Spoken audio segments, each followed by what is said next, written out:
The architecture of the Rabelo is the title of a study undertaken by architect Filgueiras, which served as guidelines for the present documentary film, a work in which we have also counted upon his technical supervision.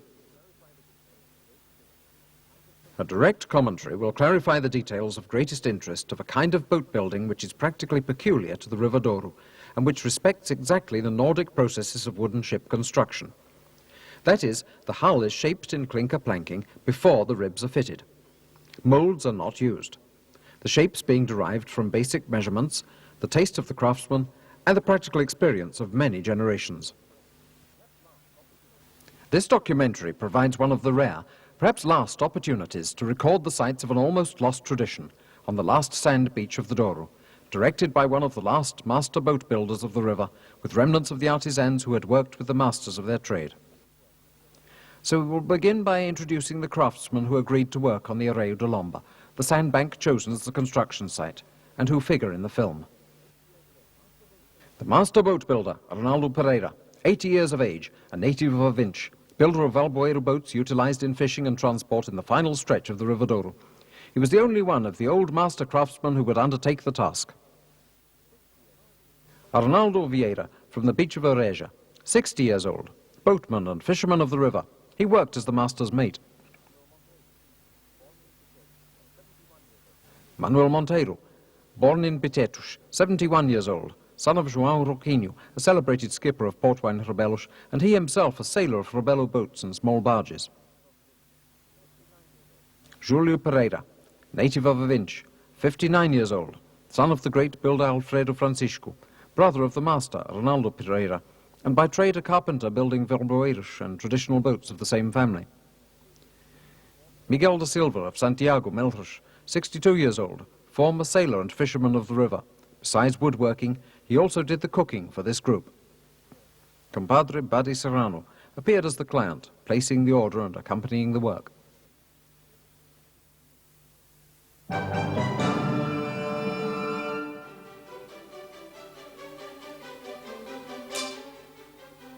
The Arreio de Lomba is all that remains of a vanished world. As the construction of the boat unfolds, it will become plain that there must be ample open space for the work to go on and to allow the art, the eye, the judging of the forms of the hull and the life of the river itself to come to their harmonious fruition.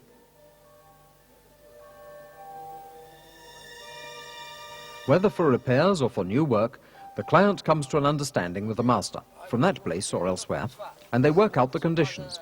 The type and size of the boat, in port casks of about 550 litres, called pipas in Portuguese, and pipes in English. The daily wage or settled price, with or without supply of materials, wood, nails, etc., or food. The wine was always charged to the patrão.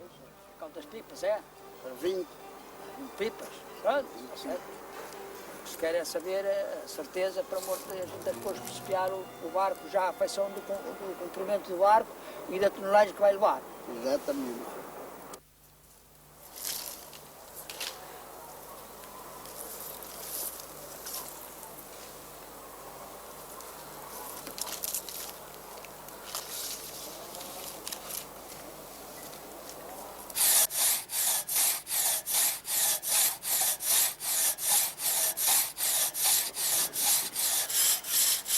Having been contracted to do the work for an agreed price, Master Arnaldo chose the trees which would yield him the necessary timber to start with the planks of the flat bottom, called the sagro.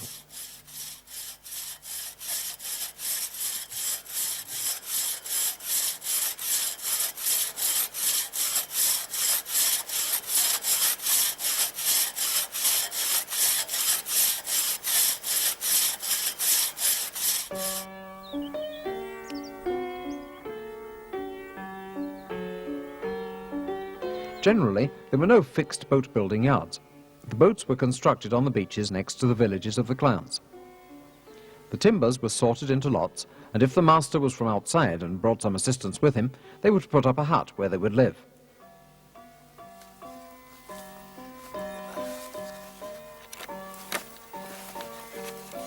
Guarda para o lampião. A câmera fecha dentro. E este estava a arrumar sempre. Coisa de tesoura. Está bem? An important item was food, cooked on the site of the work. por eles.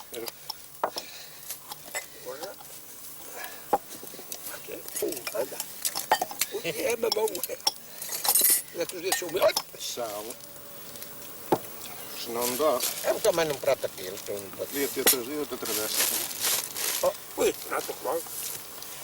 Não, mas era um prato para eles. Era prato depois no Pois não.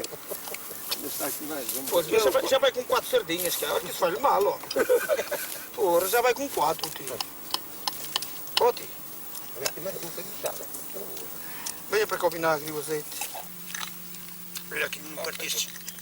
Mas é que não vais para mim, levar-me logo. Não vais? Não vou-te levar as mãos. Eu fui. Já me estás a tomar minhoca. Hein? Isso é o que está meio limpo, é? Eu sei lá. Ela já está aqui com a receita dela no coragem. Rapaz, está a ser demais, pá. Aquela saco que nós estávamos aqui. Cheira. Agora é antes que eu comecei outra vez. Que eu mais um momento. Começamos a ver aqui em Pedro e sei. Construction starts with the flat bottom.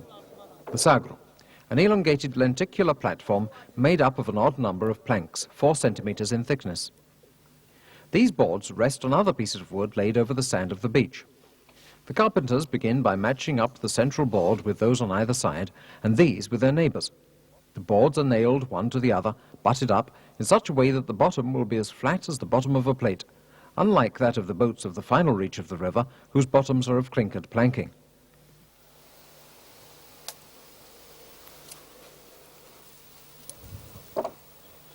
The boards, as we have seen, rest on other pieces of wood placed on the ground. A string is stretched across the platform which the sagro will be cut from, and it is marked in 3 places, terços, to make 4 equal parts. On these marks, the widths are established symmetrically, with the help of a compass or of a batten. The marks and the outline of the sagro are made with a plucked string.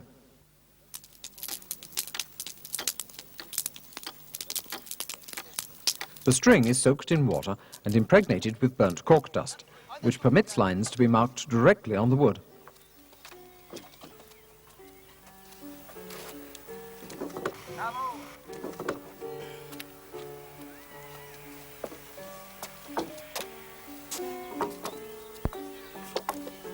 Seguras aí, agora ir bem ali aos terços.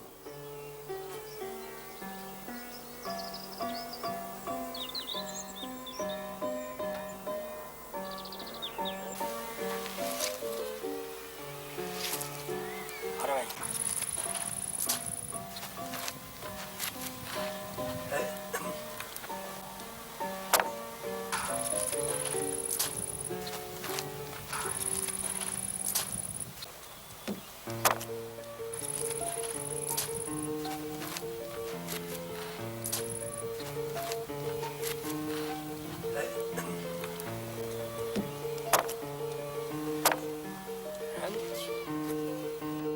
It is worth noting the expert way in which the master is able to draw curved lines by this process.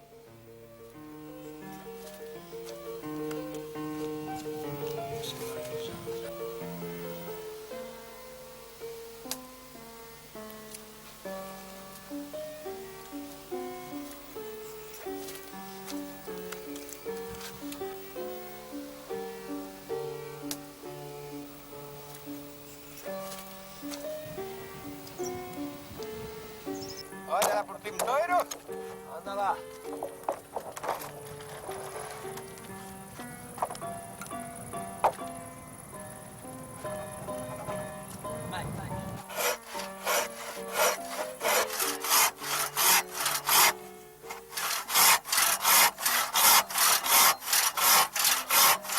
Não vai elas gastar você aqui abaixo. Já estou preparado. Anda ali.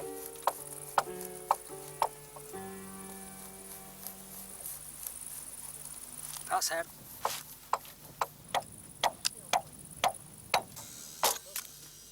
After the outline of the sagro is drawn, and a first oblique cut, solinho, is made around the edge, cross pieces which keep the whole thing solid are nailed on, and the planks are nailed together at the sides. So that the heads of the nails do not project, they are countersunk in patinche, triangular-shaped holes where the nails are to be driven into the wood.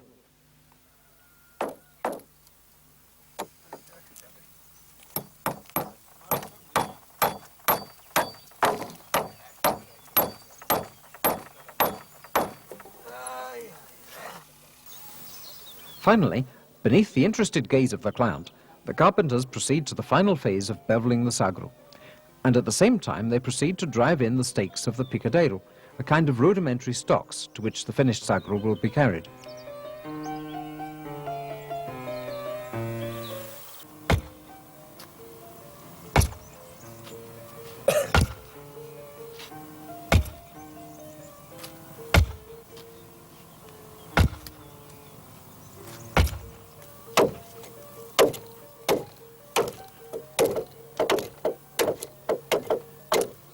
The picadeiro is formed by the series of stakes fixed in the ground and adjusted in height in such a way that the sagro presents the desired profile.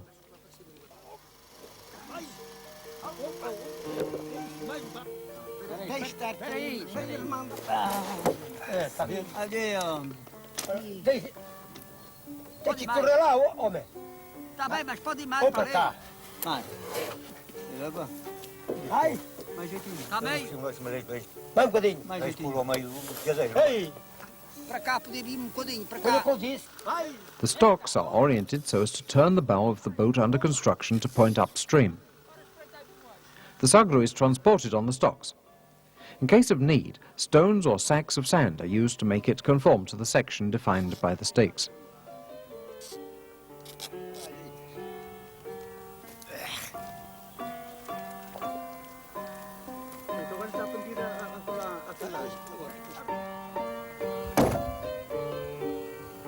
Tá bem? Sim. Então, rapaz, eu disse que era preciso aqui que estivesse no sítio. Olha lá. Tá bem. Vai. This stage is followed by the drawing, by plucking the string, marking and fitting of the okush, the interior strengthening pieces of the bow and stern.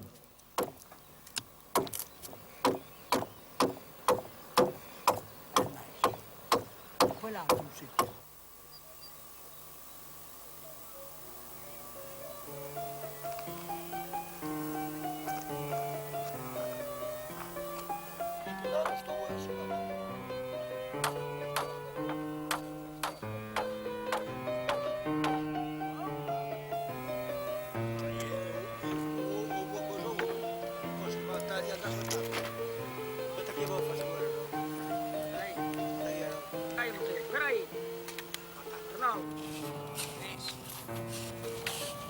Peraí. Arreia para baixo. Arreia, tem que levantar salgueiro.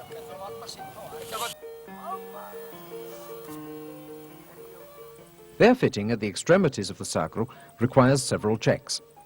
The heights are taken at the extremes of the sagro for the lines extended from the quarters to the tips.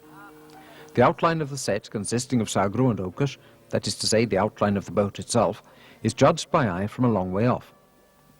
There is alignment and checking in the vertical plane with reference to the line extended from the bow to the stern, from which the plumb lines are taken. In this way, the first parts are made to stand steady in the right position, with the stake secured by legs.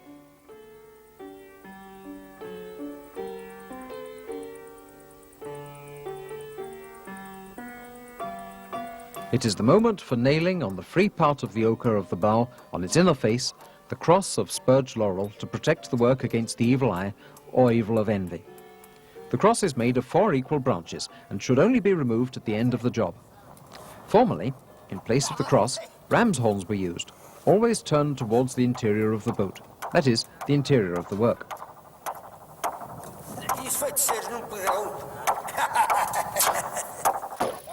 The sagro, consolidated with temporary strengthening crosspieces, is going to start to be urdido. To urdir the boat is to dress it with the planking of the sides.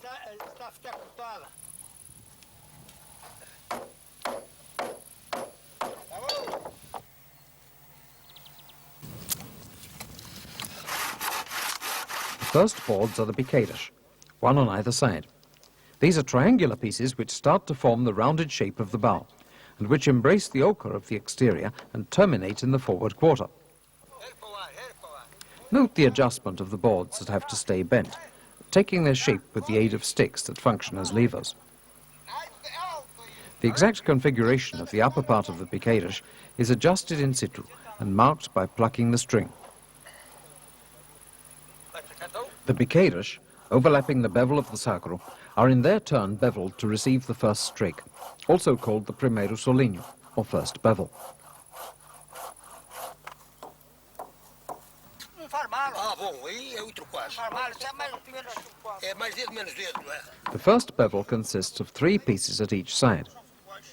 The first is fitted at the bow, followed by that of the stern. It is finished with the middle one, which completes the set. The strakes, the first solinho, the second bevel, and the running strakes, are not whole. The pieces which constitute them are joined by oblique scarf joints in overlapping courses to give more security to the planking.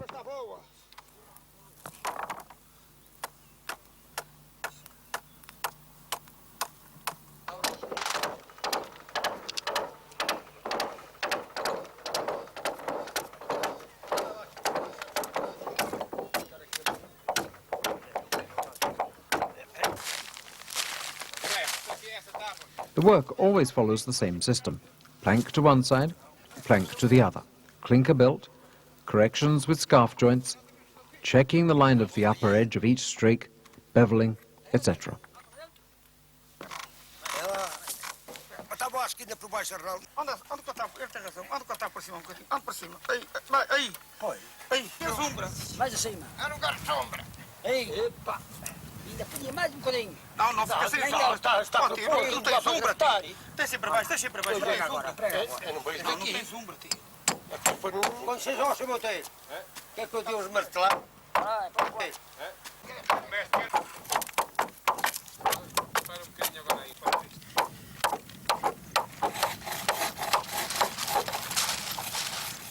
Não. Quando estiver pronto, prepara a linha. Tenho, mas está a arrumar daquele lado para não apanhar.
The line having passed to the ends of the ocus and the verticals having been checked, the master verifies the widths with a batten strake by strake.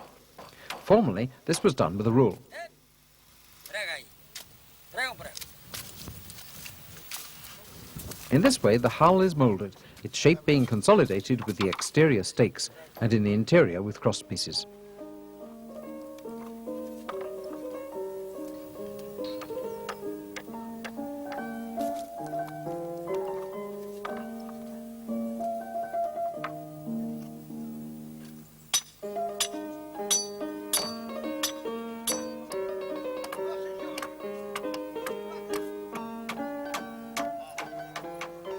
The last strake, the faísca, is not complete, because the curve of the beam in profile does not allow it to run from end to end.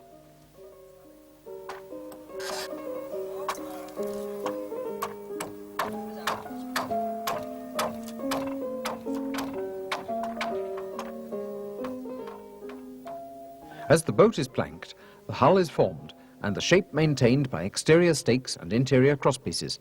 But then the following operation begins, putting in the ribs. Obviously, it is necessary to first mark the position of the ribs.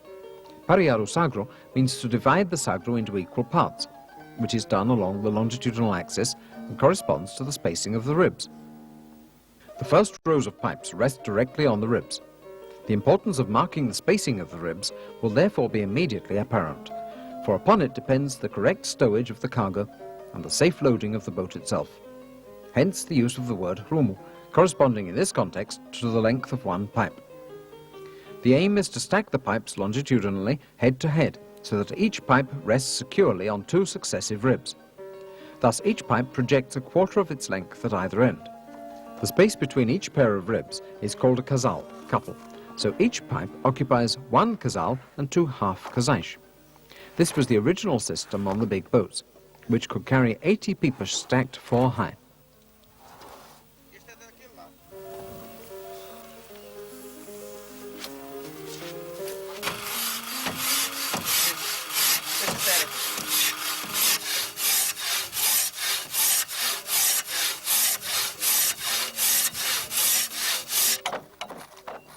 Once the boat has been marked out, the ribbing begins. There are no timbers which can make whole ribs. In the old boats, an L-shaped limb formed the master rib, which was completed by a pegan, a nearly vertical knee fixed to it by a butt joint, which was clamped by a barrel hoop. These days, the construction has become less solid, and as we see in this case, each rib is in 3 parts with a pegan at each side, which makes the structure more fragile.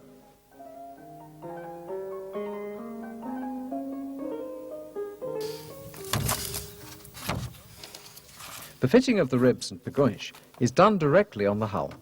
Of these transverse reinforcements of the boat, we have to distinguish the 4 estameiras, ribs which are higher than the others and reinforced. 2 forward estameiras, where the dragas, beam shelves, like longitudinal stringers, are held fast. Midships estameiras, where the mast thwart and heel step for the mast are jointed in. And the aft estameira, which holds the final part of the beam shelves.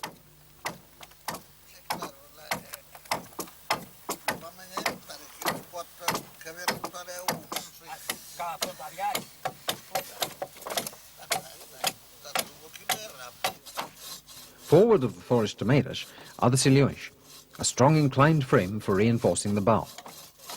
The tip of the oca forming the prow, where the cross of spurged laurel had been, seems to have been cut too soon, because Master Ronaldo was immediately victim of an accident which obliged him to wear his arm in a sling for some days.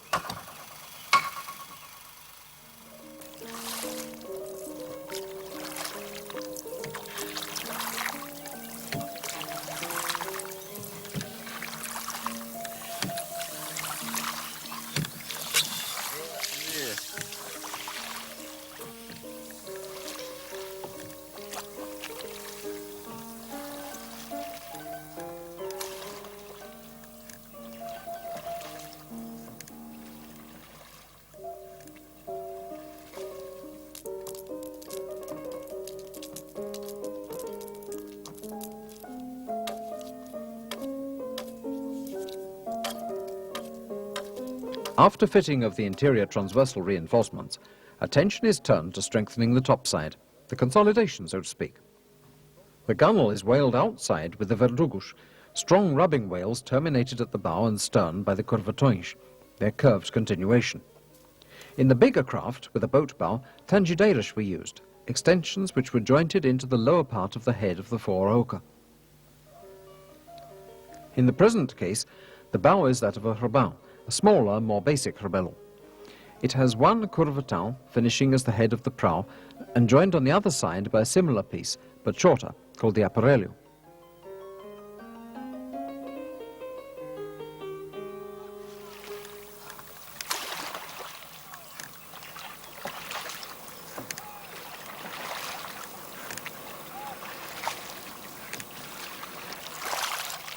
Meanwhile, the planks arrive for the verdugos, that is, the pieces that will complete the curvatões, already in place.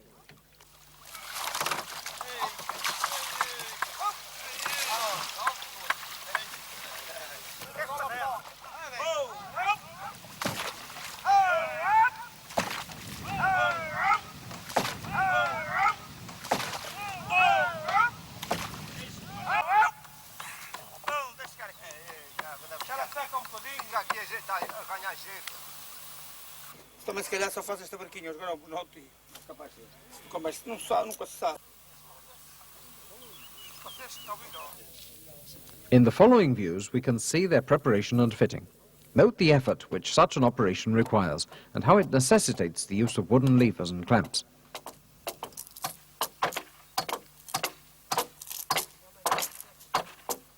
canadeira, jogar com aquilo. Bom, eu vou meter uma bucha na boca. Eu já estou a fazer. Opa! Aí, para cima um pouco. Oh! Olha aqui à frente um bocadinho. Mas, se ela vem para cá um bocadinho. Oh, aí, oh. Nem tanto, cara, foi demais. Aí, puxa. Isto agora é o diacho para ver, bom. Aí. As carbas estão muito... Agora, mas ele tem de vir para cima, claro, Júlio. Não faz mal, apontava já um prego por dentro.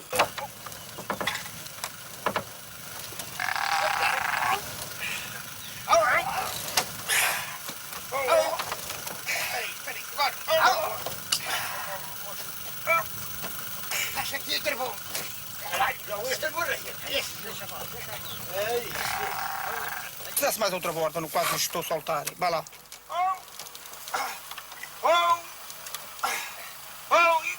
Passarem a volta e para meter o gorão. Deixa ficar. Olha lá, isto não vai lá das pernas. Mas olha uma carregadeira do futuro pasto. É, mas ela sem corporalho. É muito alto. É capaz, não sei, eu não sei. Muito alto, é. Lembrando que é. Ei! Aperta! Eu aperto. Mais para cima, mais para cima. Não vale a pena, Júlio. Sim, vale a pena, vale. Ei. Isso. Tá bem, ó. Anda para cá, para cá. Cuidado. Calma, não se atrapalhe que ela vai para lá, ó. Pois com pau. E está ali o pau. Internally, the unjointed beam shelves are held in place by the estimadas and are firmly fixed to the external wales by means of wooden pegs made on site.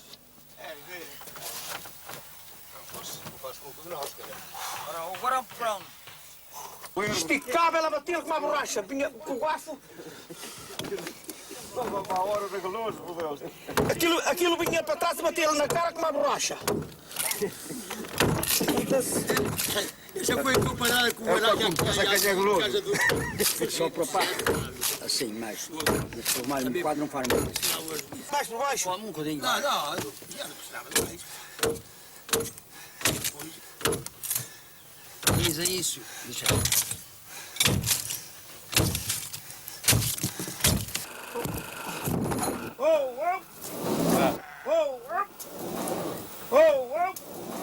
Tem que ir para cima, aqui, não para Pertinho, mais perto. As grandes sempre são grandes, não?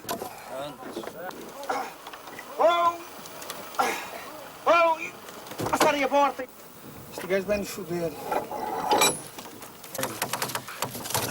O outro está bem para baixo. Tá bom. Aqui é. Ele andava até uma coisa aí. Ao contrário. Pronto, isso aí. Pronto. A ver como aperta a limpada. Agora sim. Aquela só para lá. Se tivesse aqui um bocadinho por baixo. Está pronto.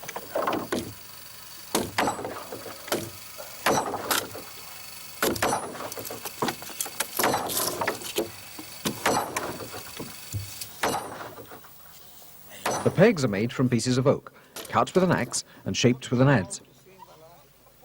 They are pushed into holes opened right through with an auger, that is, helping to unite the wales, the ribs and the beam shelves. They are driven home from inside the boat with a mallet and secured with wedges which open the tapered ends and which are hammered in from outside.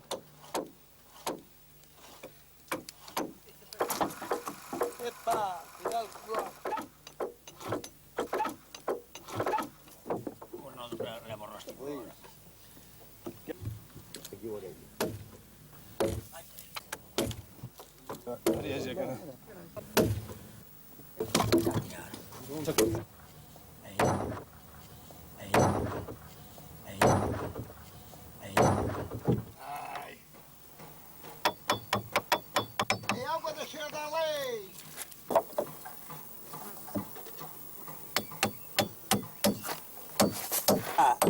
Vai.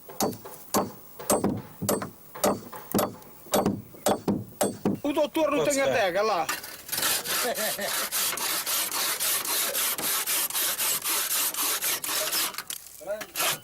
Ah, boa.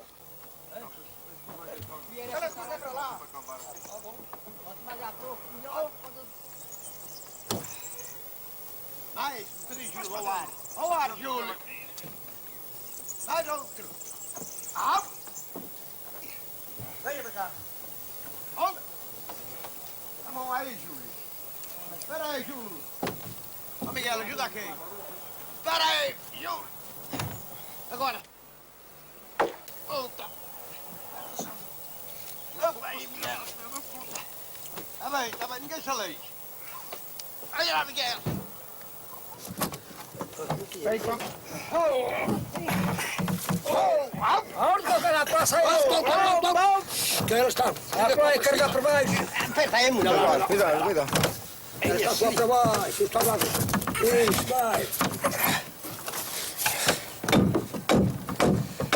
Só uma. Vai. Já está. Já dá. Júlio, para baixo. Eu sei. Deixa-me ver isto aqui primeiro. Ela está fora do sítio. Espera aí um bocadinho, Miguel. Ela está fora do sítio. Vem aqui para baixo, mais. Daqui para baixo. Pega por baixo, pega por baixo. Mais para baixo, Miguel, daí. Tudo por baixo, isso. Está bem. Mas vai cá, tem de ir para o sítio dela. Aperta um bocadinho ao senhorinho. Um pau para aqui. Já vem e trabalhamos melhor. Estamos aqui a... Aperta o guarão, faz favor, tio. Com a cunha para fora. Vá lá, pronto. Isso, vê se tem aqui um boa. Está bem, pronto, está bem, serve. Serve, mas... Não podes para lá, viu? Aí, senão isto vai tudo para o camão. Ronaldo, olha este garão. Está bem, caralho, eu não posso... Não, que eu estou sem ter de saltar. E... Quer que aperte? É apertar, pois.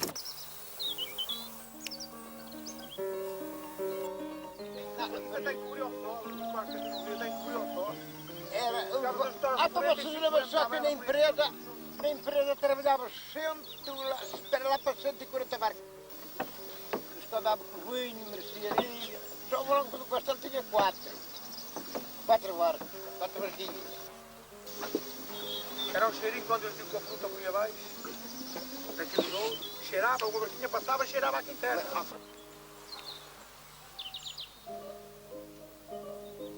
After the fitting of the beam shelves, we shall go on to the varsh, planks resting on the gunnels and forming a strong moulding.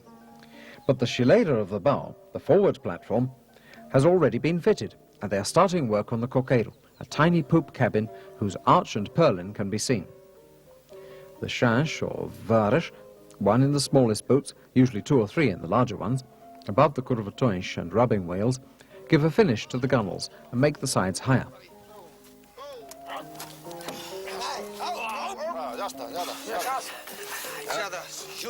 On the varsh are the wooden remadoiras, one on either side near the bow.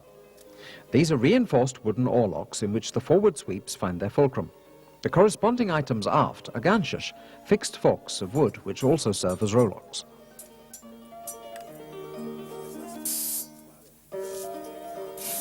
The joints of the ribs are consolidated with nailed iron bands, barrel hoops.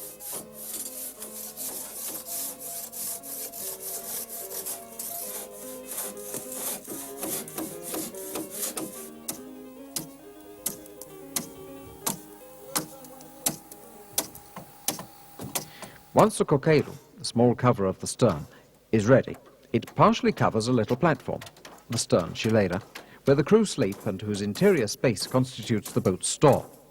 For this reason, it was closed with a bulkhead at the front. While inside the boat the stern shilader is being completed, here outside they are fashioning the chumaceira, a block of ash wood or cork oak where the espadella will be pivoted. The espadella is the long steering oar that is used to steer the boat. When the chumaceira is ready, it will be mounted on the stern oca by means of a joint.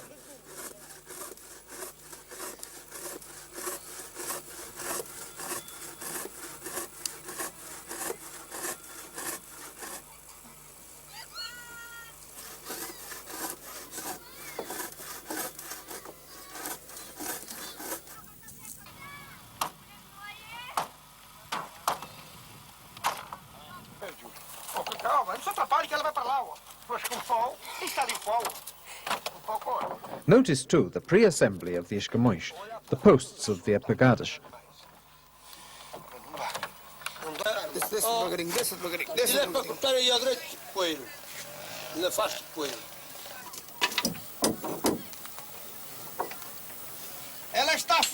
dar, não. Ela está recheada. Rico Marta.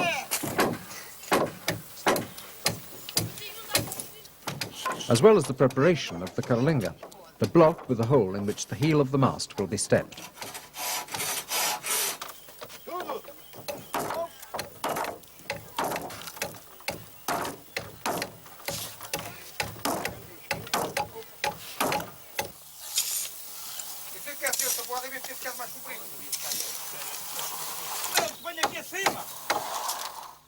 And they are already starting to prepare the beach to tombar o barco, careen the boat.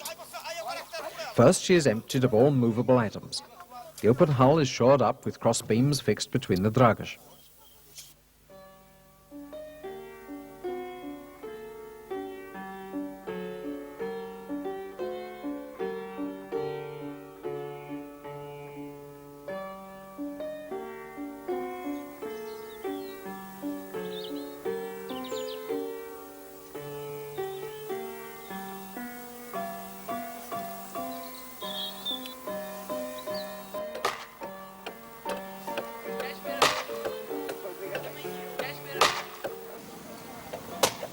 The careening operation is performed with the help of pairs of yoked oxen, which will operate the block and tackle apparatus.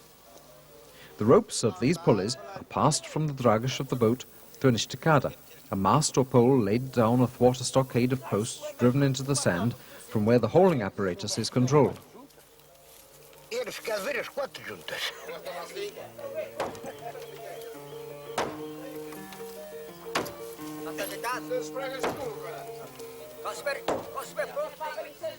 This careening operation is very delicate, since it demands a good coordination of effort between the pairs of oxen.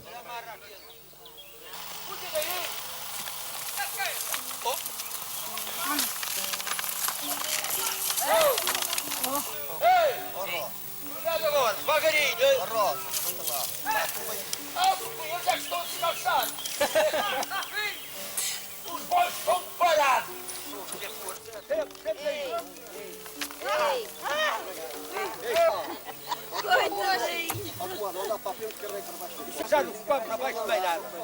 É meio devagarinho, ó Chibroio. Ei, anda lá. Puxa daí. The boat goes on tipping up while the carpenters await the moment to stick in the props a little after it reaches the high point of the turn.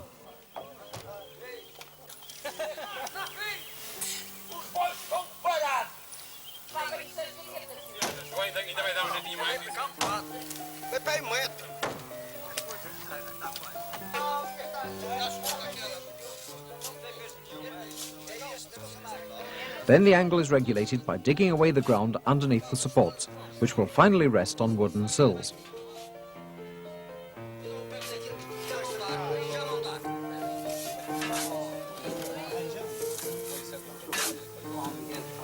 Já deixou de ter peso este? Olha, não é? E a mata. Este sapato aí.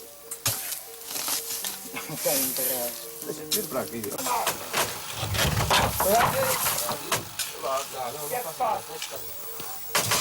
Vai lá mais, não é?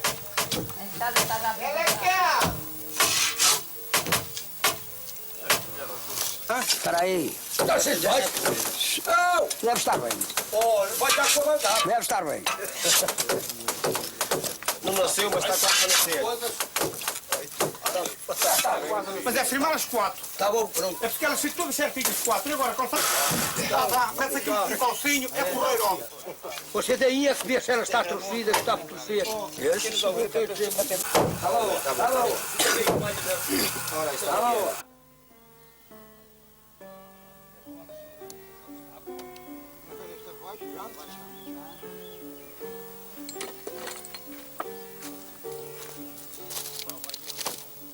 The next task is to smooth out the free edges of the planking, plucking the string along the strakes as they work. It is all re-nailed from outside, the points of the nails being clenched over. The sagro itself was formerly fixed to the ribs at this stage with wooden pegs, but nowadays they use iron spikes. All this is done along the hull, the carpenters climbing up on improvised platforms or boards dangling like crude scaffolding.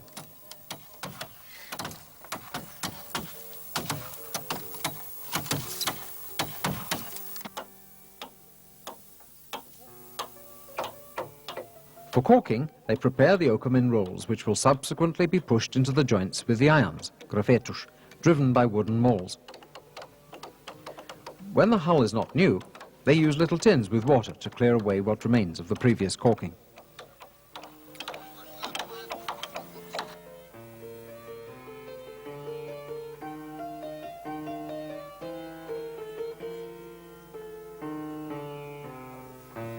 After caulking, the hull will be sealed with yellow resin, to which is added a little mutton fat so that it will spread more easily. This mixture is heated in three-legged iron pots and applied with escopeiros, a kind of brush made of sheepskin. Sealing starts with the exterior and later moves to the interior, which will demand a new operation, botar abaixo, bringing down.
No cattle this time, only people can bring down. Those who hang on to the ropes from the pulleys of the block and tackle systems to let the boat down. Those who put their shoulders to the sides, helping to take the weight and easing the movement of the big beast. To bring her down, they use a prop which serves as a lever, pushing the mid part of the free side of the boat as the bottom of the prop is pulled by a tackle which drags it in the direction of the hull. For many people, bringing down is a finer spectacle than careening. A ver se arreia mais um quadro. A ver se o barco já vai. Está pronto? Poxa, é só com a mão. Oh, Monteiro, arreia, escuta, a coisa está tensa, a coisa está tensa. Oh, esta tensa está, mas é... Agora... Ai, aqui para não levar areia. Mas cá o mais lá das carpas. Assim. Ei! Alta aí, alta aí.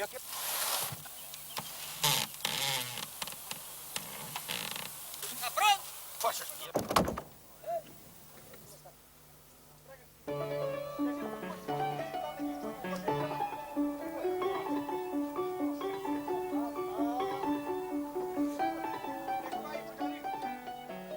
Once the boat is back on the ground, they start caulking and sealing the inside, and as soon as that is done, they launch it into the water.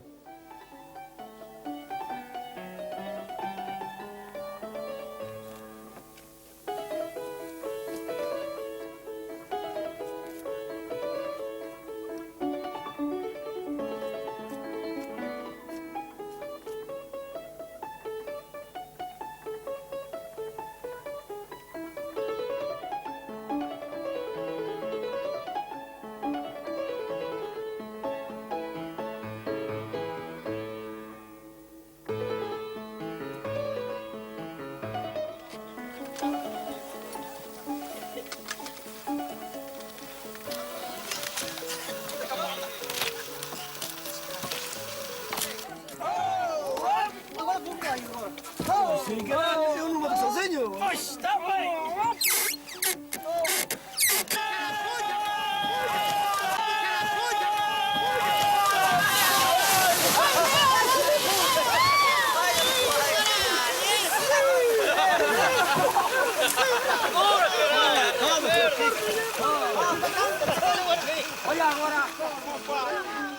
At launching, it was customary to decorate the prow with festoons of paper or bunches of flowers, and the stern with olive branches.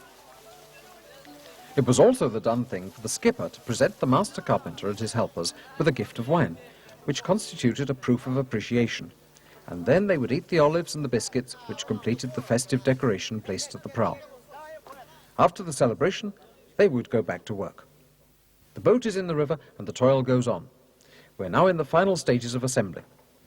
The posts of the steering platform are put back again. The posts are thrust between the beam shelves and the hull and remain braced by the inside and outside crosspieces, which are topped by the pichadeiras, the main upper longitudinal beams. Upon these pichadeiras are supported the apegadas, that is the platform itself where the steering oar is manoeuvred. The floor of the platform is laid in alternate courses of boards, so that the pejador, helmsmen, can brace their feet against the edges of the boards. The whole thing is structured on the main front crossbeam and the gutter beam, which has a breadboard under it for the steersman to keep a chunk of cornbread on. The top sides are bordas falsas, that is, removable bulwarks or washboards, situated in the cargo zone of the boat, between the steering platform and the forward oarlocks. These boards are taken off at the time of loading and unloading.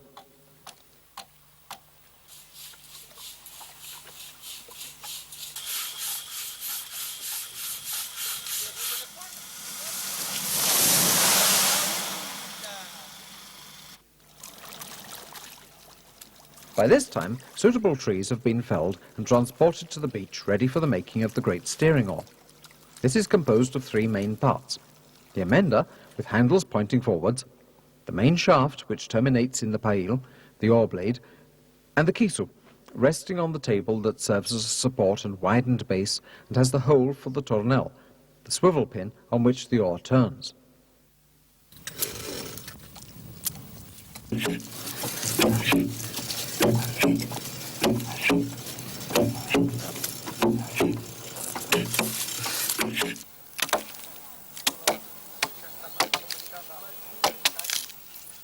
At the side, they are making the square sail, bordered by the relenga, bolt rope. To give it a suitable aloamento, the convex curved cut of the roach, it is suspended from 4 posts.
Meanwhile, the yard, of 2 poles, scarfed and nailed together, the mast with its recrum, hole for the halyard pulley wheel,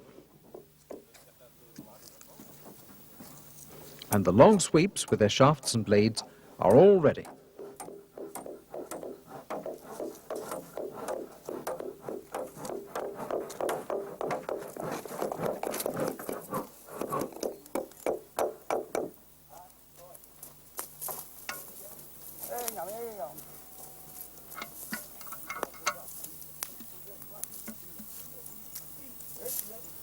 Assim, o peito que é escorrido. Olha ali, olha ali, olha ali. Já lá para você. Olha ali, é escorrido. The steering oar, after being sealed, is going to take its place upon the chumarceira.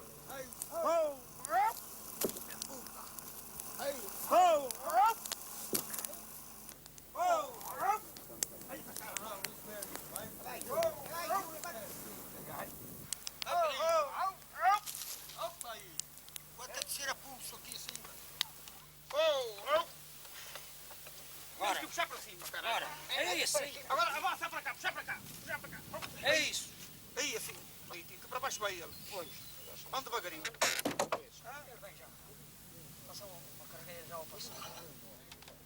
On putting the steering oar to the test, they will determine the definitive adjustments of the height of the apegadas.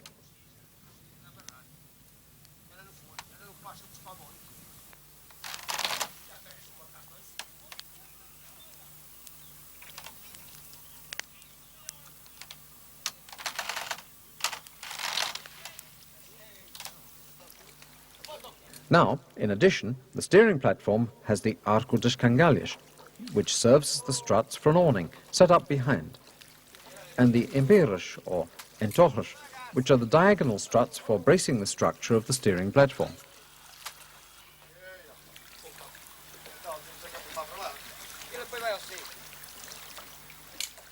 The work has reached its end. It remains only to see the rigging of the boat.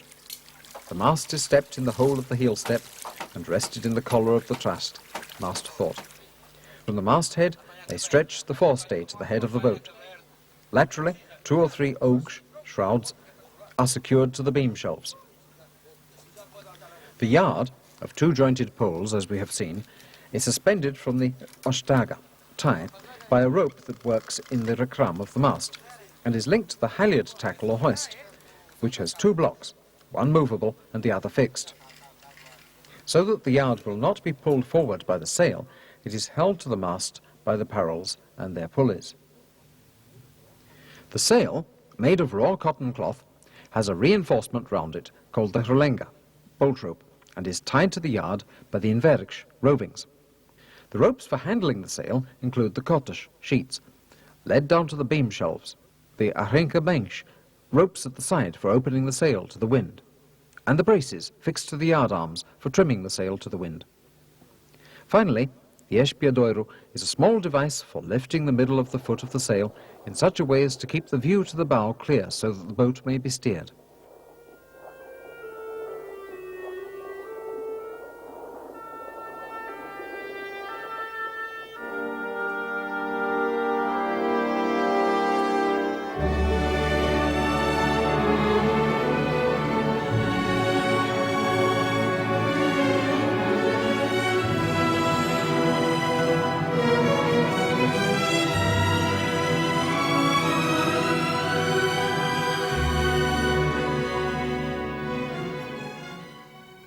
In the old days, when the new boat was ready to take the path of its destiny, what it had ahead of it was a life of work, toil and danger. Today, with the new means of transport, there is no employment for this traditional craft, except for using the form of it as a poster for the port wine firms.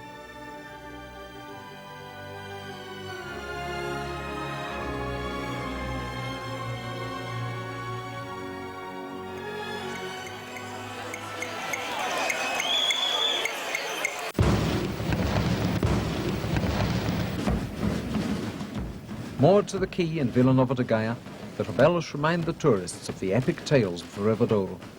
But on one feast day, São João, the city of Oporto relives the thrill of the great spectacle of the regattas of Rabelos, a way, maybe somewhat artificial but defensible, of keeping one of its dearest memories.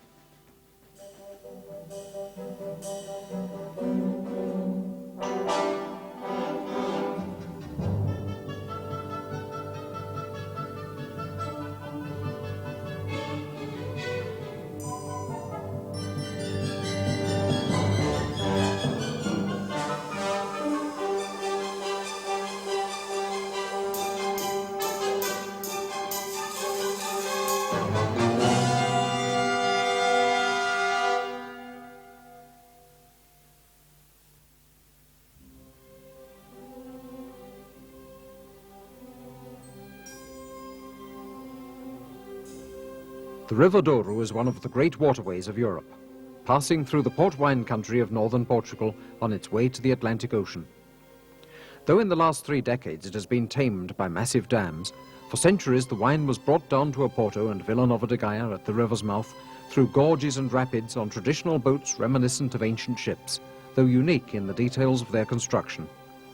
These were the famous barcos Rabelos, the plough-tailed boat that has become the symbol of both the wine and the river.